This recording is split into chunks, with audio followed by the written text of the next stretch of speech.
I've been working with autistic children with learning disabilities for 30 years. I'm autistic myself, and both of my children are autistic. And we also have ADHD and ARFID in the house.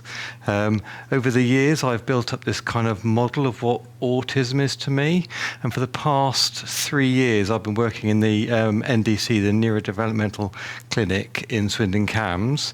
And I've been delivering this post-diagnosis psychoeducation session, which the children have found really, really helpful, and their parents. And I have brought some feedback with me I can share, because I do collect that. And yeah, everyone's saying it's much, much better than a list of resources, some books to read, that sort of thing, which is what was being given out beforehand. And it's not a huge amount of detail. My goal is to enthuse people for the next stage of their journey, which is pretty much around finding out about themselves, self-exploration, that sort of thing. It is a bit of a journey. And I don't want people to be reliant on services for that. I want to give them the starting point to then do that themselves, because our goal is to discharge people from the service. So saying that, I have put slides together today, but they have headings. They don't have content, because I don't want to give my children content. I want to talk about my understanding of the things, but give them those headings that they can then take home and do their own research, because sometimes they don't know what to type into Google until someone says, have you typed this into Google? And give them 5 minutes to explain it, and then they're like, oh my God, that makes such sense. So here's the declaration. Flynn Pharma provided support in form of honorarium. So autism, and we have a nice Surface Hub up where I work, and I write with the whiteboard pen on it as we go, and I encourage the young people to then take a photo of that at the end. Or we used to have an old-fashioned like whiteboard and pens and stuff before that. So I said, take a photo on your pen, on your phone, take it away. You've got everything to start with. So one of the first things is I talk about identity-first language, which is quite important for a lot of young people at the moment. And for those who don't know, it's the difference between having autism and being autistic. And I think the University of Birmingham did some research a couple of years ago. Most autistic people globally prefer what's called identity-first language. So we don't like to think about having autism or being on the autistic spectrum. And so you wouldn't say that a black person has blackness or a gay person has gayness. So we're kind of now moving towards people being autistic, not having autism, because having it suggests it could be taken away from you, which obviously is not the case. Saying that, it is a choice. I do give young people a choice, and for some people, part of their journey is actually, it's a thing that's separate from me, moving towards something that is actually a part of them. But there are a lot of very powerful voices out there on the internet who will tell them how to think and try to influence them. And I do want to empower my young people to have their own voice in this matter. So I explain it to them, but let them make up their own choice.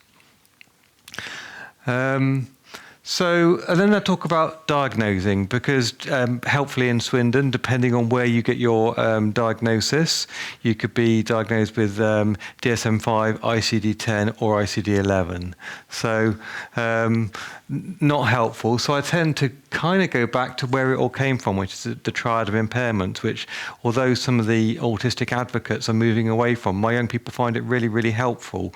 So we start off obviously with social interaction, and it's very important obviously to understand that autistic people struggle to understand how to socially interact with people, and I think everyone gets that, and we measure the kids around their social interaction skills and forming and maintaining friendships and all of that sort of thing. But one of the key messages that parents find really, really helpful is around the intent to interact socially. So that is, do they want to? And there's kind of three subcategories. So we've got the aloof group of kids or adults, and these people actually don't really want to form relationships with other people. They're really happy on their own, doing their own thing. And when I start my psychoeducation sessions, I've often got a young person who's sat there with a hood up and they're looking down and they're a bit grumpy because they've been told they can't go on their phone, and a parent who's there gazing at me expectantly. When I start to talk about actually the intent to interact socially, that's when the hood goes back and I get the first little bit of looking at me as if saying, ooh, that makes sense. And so we talk about the aloof kids who are really happy on their own in their bedroom, probably playing Minecraft, researching special interests, that sort of thing. And then but they don't like to interact with other people. And when they have to go to school, when they have to interact, go to social groups and things like that, it costs them. And I talk about spoon theory as well, sometimes a bit as well, to help explain that.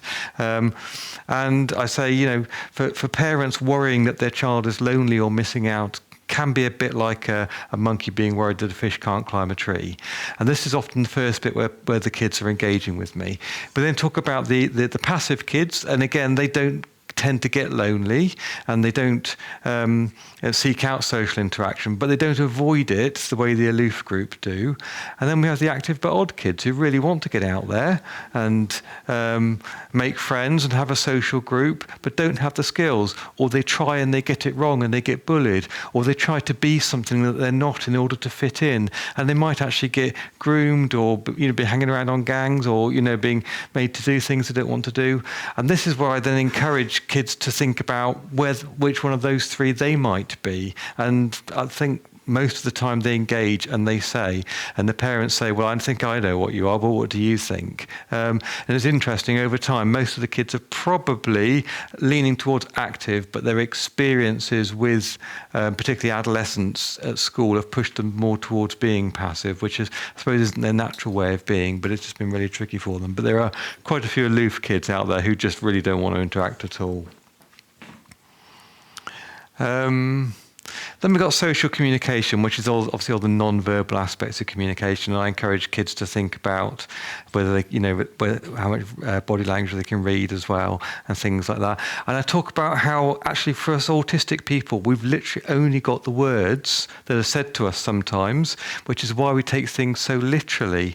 And that's why neurotypical people come across as liars all of the time. And again, this is another hook where the child giggles and the parent looks at them and the child says, yes, you are. And my example I always give is if someone says, how long till dinner? And they say, about 20 minutes.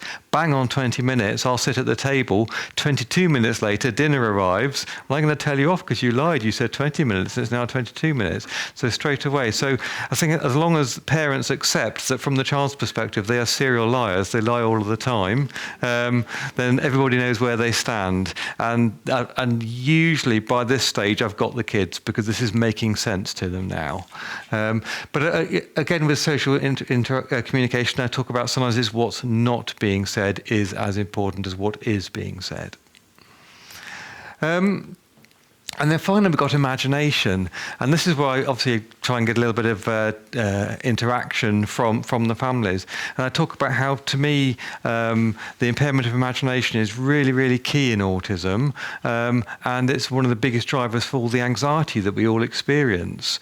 But if it's so important, I ask people, what is imagination? And I'm going to ask, anybody want to tell me what is imagination? Whatever you want is a very good answer. Yes. It's kind of thinking about things that aren't happening right now.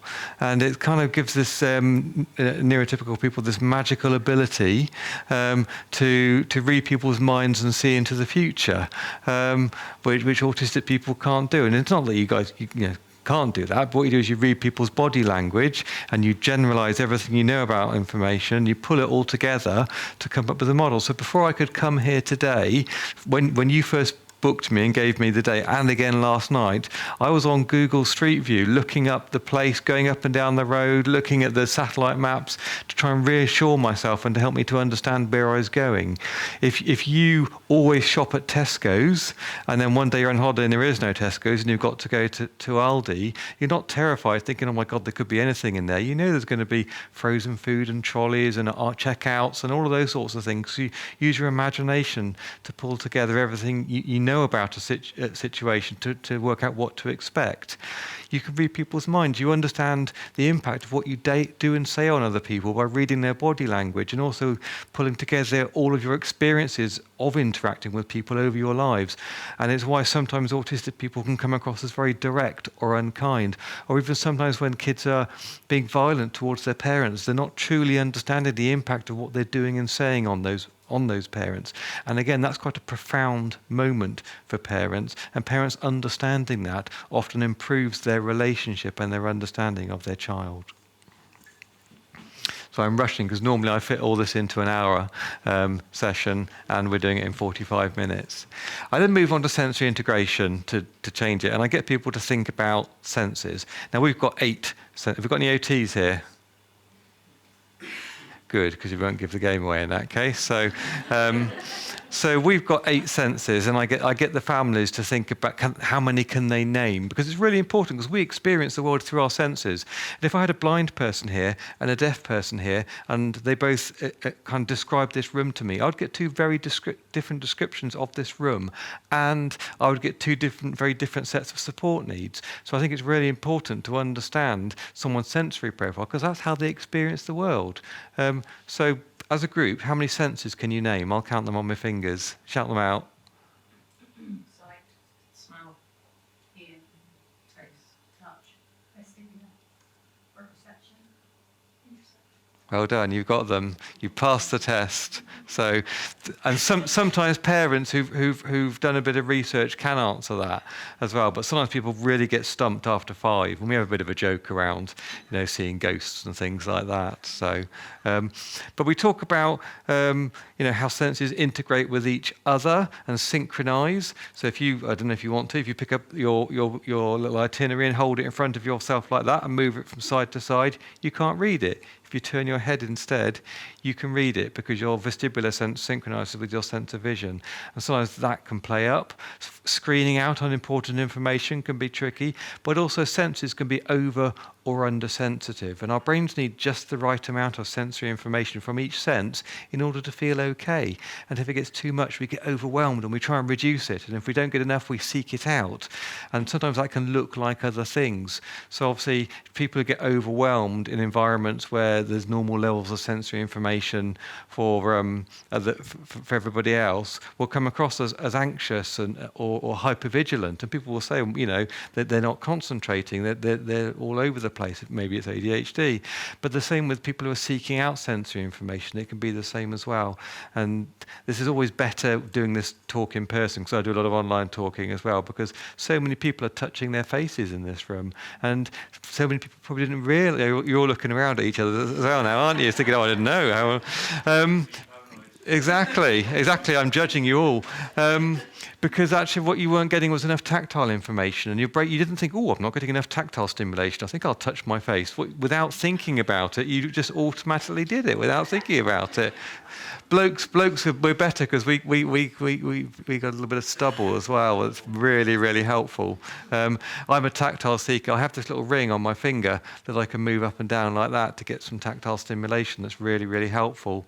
And it's, sometimes that can look like the difference between self-injury and self-harm, which people don't understand as well, just that tactile stimulation. So all 8 senses can play up, and those children who are, particularly the ones who are tactile and auditory defensive, so their brains get too much information from those senses, they're the ones who particularly struggle at school and have a lot of anxiety about entering the school environment because it overwhelms and even hurts them. And again, this is another moment where the children think, gosh, this is someone who's getting it, because sorry, that distracts me every time, but parents do it as well, so don't worry. Mine's probably not on silent. My mum will call. She always does. She's got a sixth sense for when I'm doing a talk. Yeah, and when I talk about it, the parents will say, that makes such sense now. And to force the children into the environment without that understanding is so damaging for them and leads to that trauma response. So again, there's so much information. I could fill a whole day on sensory processing. You can go on a 5-day course.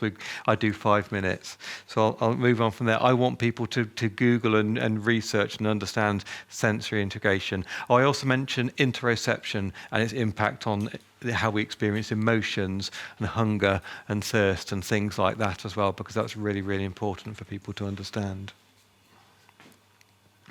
I then talk about executive function, because that is the big overlap between autism and ADHD as well, alongside other things. And I try and write down and list our executive skills as we go. And I know there's so many, I never list them all, but things like working memory and sequencing and multitasking. I also have a bit of a joke here about that's one of the reasons girls often stay undiagnosed, is around that whole multitasking type thing as well.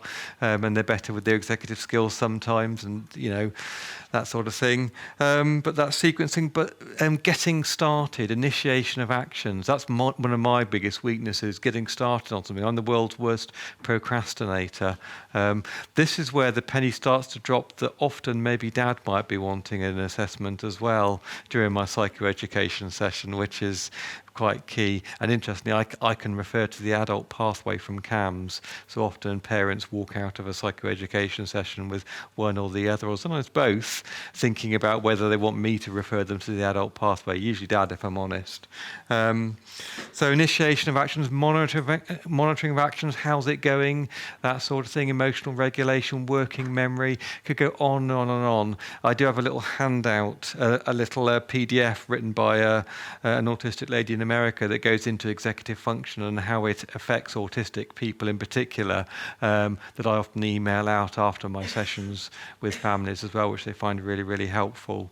And I do say go on, read about executive function, because it will make such sense. And executive function could be, ADHD, dyslexia, all sorts of things can affect it. And, we can't change it often. What we need to do is adapt, provide adjustments, provide tools. If you've got poor working memory, you're not going to do mental maths, have a calculator, that sort of thing. If you struggle with sequencing, have a schedule. We make adaptations, and sometimes describing that is really important for schools as well.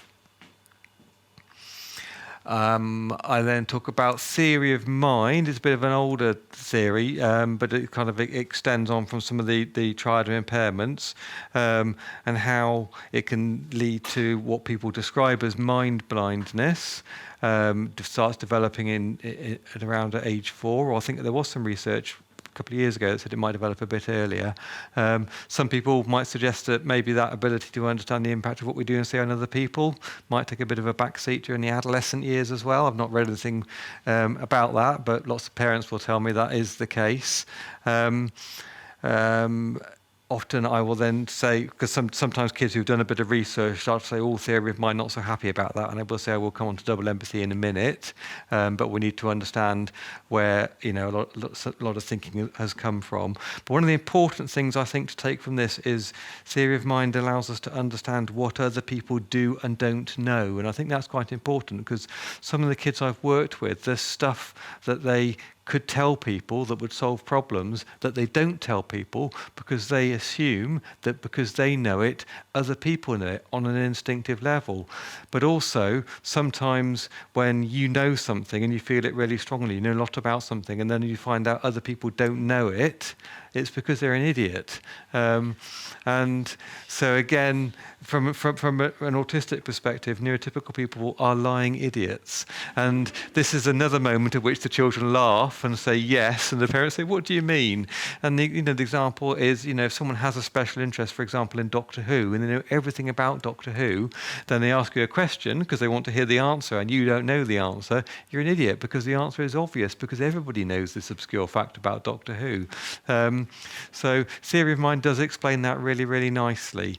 But that bit around understanding social communication, and there is something called, hopefully my next slide leads onto it nicely, the double empathy problem now, perfect. Which says that's actually more of a two-way problem, and it's not just around autistic people not being able to read the social communication of neurotypical people. It's actually the other way around as well. And if you take two people with very, very different experiences of the world and put them together, they will struggle to read each other. And the really nice and easy example is dogs and cats.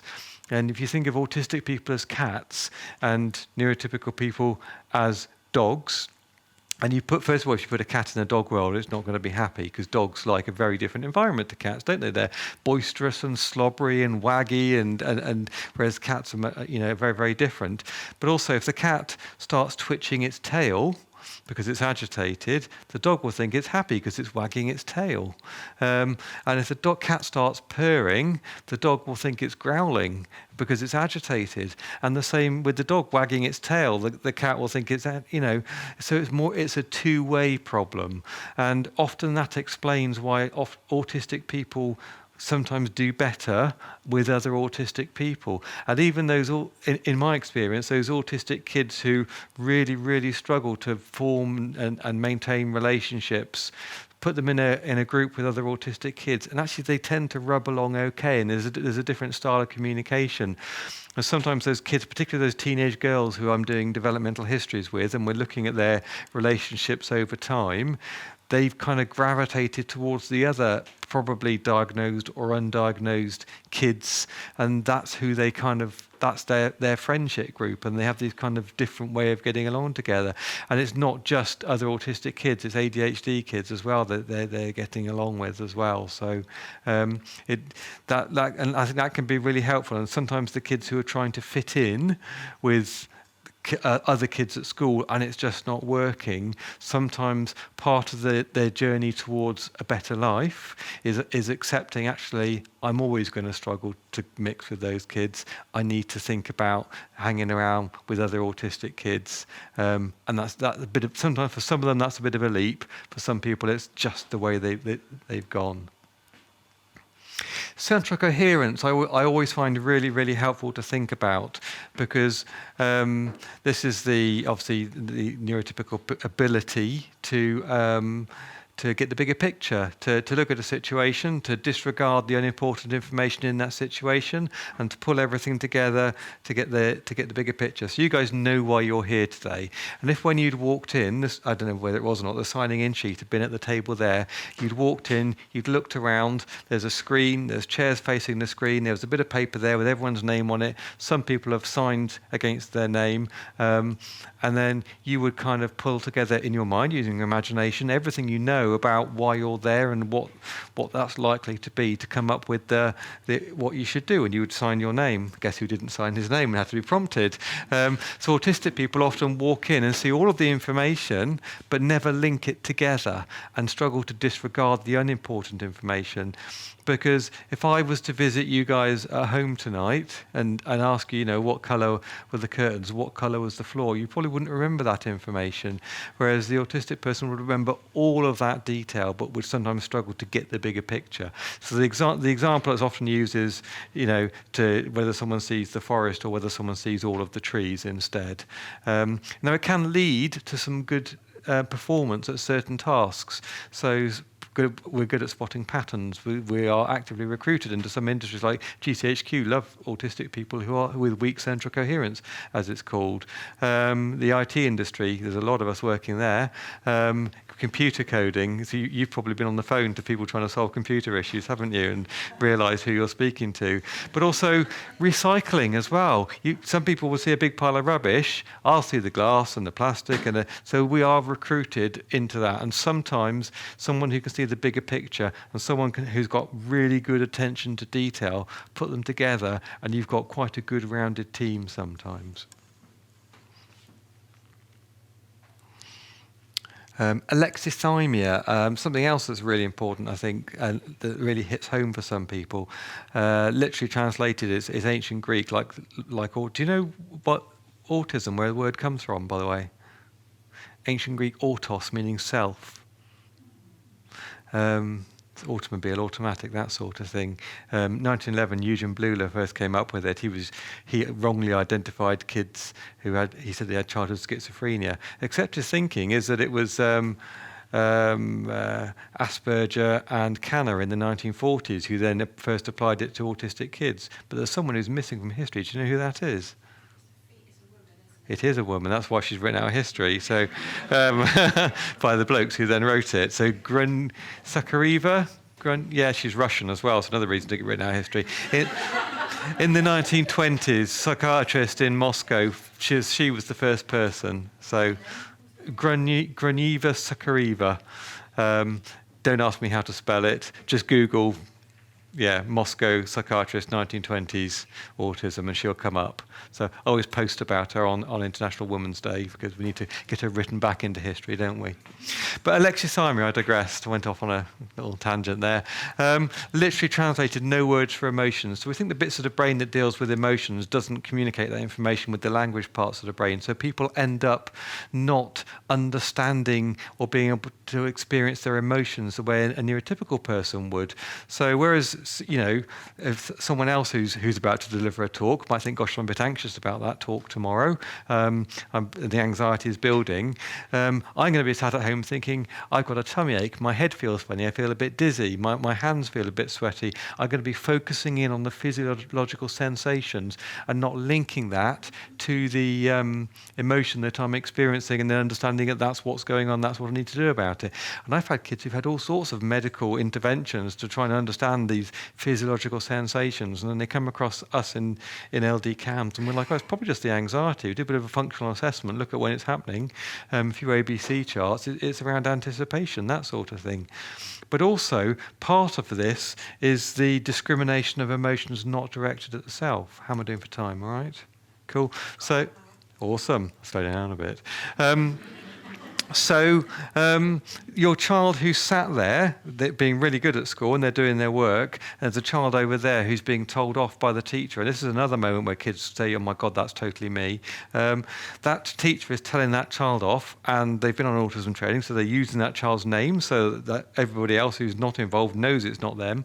But the child's body starts to escalate as if they are the person who's being told off, and in their head they're thinking, this is so silly, it's nothing to do with me, but still their body continues to arouse to the point at which they're going to flip a table or leave the room or start crying or go into shutdown or whatever they do in response to that level of emotional arousal. And this is another moment where children start to say, goodness me, that makes such sense, that happens to me all of the time.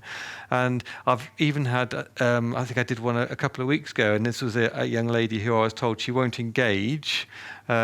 She's really disillusioned with CAMS, but she was really enthused. And at this point, when I was talking about that, she said, oh my God, it's like you're inside my head. It's like you know my insides, because it was all making such sense to her when I talked about this. So again, I talk about it. And for some people, it's quite glitchy as well. Think of, those old stereos with the glitchy volume knob. The way we experience emotions, either from other people or from ourselves, can be that little bit glitchy like that. And of course it links to the executive skills where we use the front part of our brain to regulate emotions sometimes, but also the interoception. So if you've got weak interoception, you might not be experiencing those low levels of emotions until they're at the point of overwhelming you. And if you've got it's a little bit too strong, you're going to be overwhelmed by low levels as well. So there's three reasons why autistic people really, really struggle to regulate emotions. So it is stacked against us, if I'm honest. So I also like to talk about monotropism, which I think is really important. It's a newer conversation amongst autistic people. It has been proposed by autistic people. Some people are proposing it as a unified theory of autism, but other people are proposing weak central coherence as a unified theory of autism. I think they're all traits, they're all ways of explaining different facets of the condition.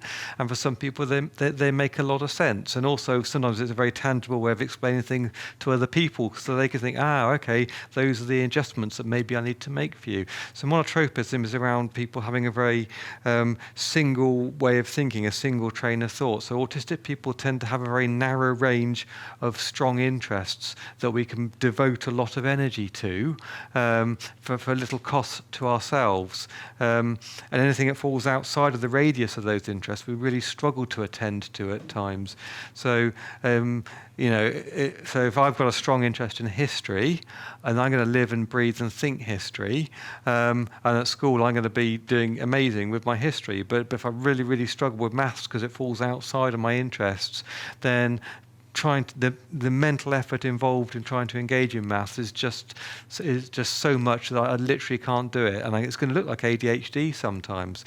But sometimes if you can turn the maths into history, calculating, I don't know, the amount of metal it would take to make a sword for a Roman gladius sword, that sort of thing. I'm grasping at straws here, but that sort of thing. Suddenly you can hook people in. And I had a girl who it was horses, and she really struggled at school, and she wasn't in school. And I remember saying to her mum, if we could just get her somewhere where everything was around horses, she would be able to learn. And I remember her SEND worker saying, can't do that. A year later, she was in a special equestrian placement, and she was calculating the volume of feed required to feed a horse, having converted hands into volume, and she was writing about the horses and all sorts of stuff, and she got her GCSEs by engaging around horses. So sometimes using that interest-led curriculum by understanding someone's very monotropic way of thinking can be really, really helpful to get the most out of someone. It also means we have a very single channel for understanding stuff. So it's a bit of a misconception that autistic people can't read social communication and don't do eye contact and things like that. We can. What we do is we struggle to do that alongside other things sometimes. Now, don't get me wrong, there are some people who can't at all, but some people can. But so I can listen to someone's words, or I can read their social communication. I've got one channel, I can't do both. And again, in the classroom, someone can listen to the teacher talk, or they can read the slides on the board, or they can make some notes. Which one do you want them to do? Because they can't do all three, they can't even do two of them. And they're going to struggle to switch between them, because part of this and other things that explain it as well is transition, because we know autistic people really struggle to transition. Some of that is around the impairment of imagination. But if you think about that monotropic way of doing things, once you get started on something, you're like a giant steam locomotive thundering down a track. There's no way you could suddenly stop that train, pick it up, put it on another track. It would damage the train and damage you. You've got to get ahead and work out where the next point change is and divert it. A bit like, changing the flow in a river is another example that we use as well. So, once we start doing something, we can't transition onto something else. And another way of explaining that is something called autistic inertia, which again is very closely linked to the executive function around initiation of actions, but also transitioning and getting started. And for me, when I read about this, I had spent 30 years trying to understand why I couldn't get started on things and why I couldn't transition. And I remember more than 10 years ago having a discussion with the psychiatrist in our team, trying to understand it and saying, so when I'm in a state, when I'm like in bed or out of bed or asleep or awake, is there kind of like a set of chemicals that's released that I can't transition from feeling that? What's going on? And she couldn't get what I was trying to say, and I didn't have the words to explain it, but this made so much sense to me, because when I'm doing something, I can't stop doing it, but when I'm not doing something, I can't start doing something. And when, and kids who can't go, when they're awake, they can't go to sleep. When they're asleep, they don't want to wake up. When they're not in bed, they don't want to get in bed. My worst thing is getting out of the shower. I can turn the water off, but then I stand there and I can't transition out of the shower and to be standing next to the shower. And once I've done it, I've then got momentum to carry on. So think about getting started and momentum. So autistic inertia is something that made huge amounts of sense to me, and to lots of the kids I work with, it makes lots of sense as well. So processing and learning I come on to as well, because obviously what we want is for kids to understand how they process and learn, and we want staff and teachers and parents to understand that. So I use VARC as a model. Have you come across VARC as a model of learning, processing? So VARC stands for Visual, Auditory, Read, Write and Kinesthetic. So VARC, they do have a website, varc-learn.com. There's a quick quiz. You can look at your own learning styles. Most people are multimodal. You can switch between them, but you might have mild preferences. So visual is pictures, graphs, symbols, road signs, anything like that. A is auditory. That's being spoken to, talked at. R is reading and writing, and I can tell the read-write people in the room by the amount of note-taking that's going on. And K is kinesthetic, and that's doing. So and watching people do as well. Now, as I said, most people are multimodal with some preferences, and there's some stuff that's best learnt through certain channels. So learning to drive a car is best learnt through the kinesthetic route, I would suggest. But autistic people are usually strongly visual kinesthetic. So we struggle with the auditory and read-write. Fortunately, schools are strongly auditory and read-write. There's another reason why mainstream schools, and even some autistic schools who don't get this, really struggle to get their pupils to learn and to understand. And often the answer is to think, okay, they're not getting it, how can I translate it? So as I said, V is the pictures, the symbols, the graphs, the thing on the airplane where people are going like that. That's so much easier for us to process. We struggle with words, we struggle with read-write, particularly big giant text, chunks of text. My eyes just roll off of it. It needs to be broken down with lots and lots of visuals and symbols and things like that. And all of the lots of my other talks that I deliver, I use Boardmaker to illustrate everything that I do to help people understand. But kinesthetics, that's doing. So as well as learning practically, learning on the job, and lots of autistic kids are really good at the practical stuff at school, the design, technology, the cooking. The amount of kids who struggle with shouting teachers, someone's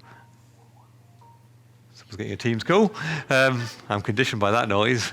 Someone wants something of me.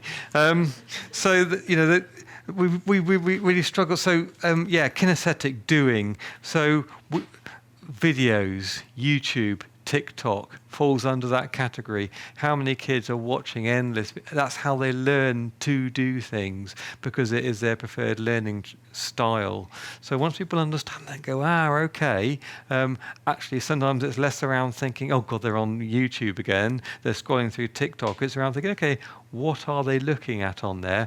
Are they learning something? Are they watching short, bite-sized videos about the Romans because that's their special interest? Actually, who am I to judge whether that's a thing they should be doing or not? Because actually reading a book about it isn't going to work for them. Okay? So that's kind of, I've compressed it down, and there's a lot less interaction with you because you guys aren't an autistic kid who's learning about themselves. I have collated some feedback because I'm actually leaving my job and I'm not going to be doing this anymore. And our NDC service is going into a bit of, oh my God, what are we going to do? Because actually they're going to go back to here's a list of websites, here's some books we recommend that you read.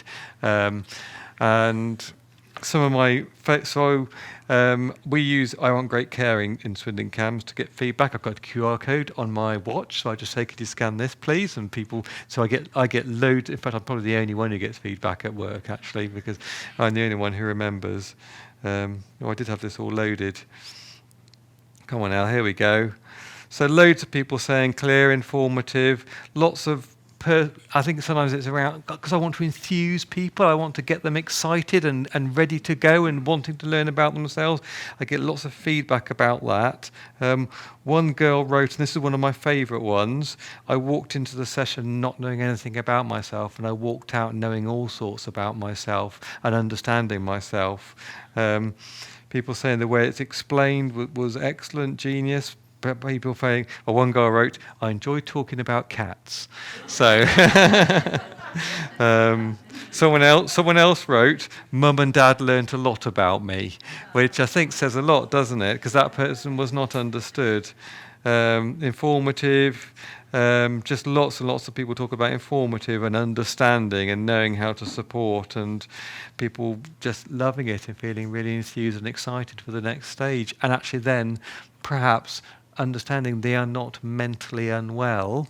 A lot of what they are experiencing is understandable given the world that they find themselves in.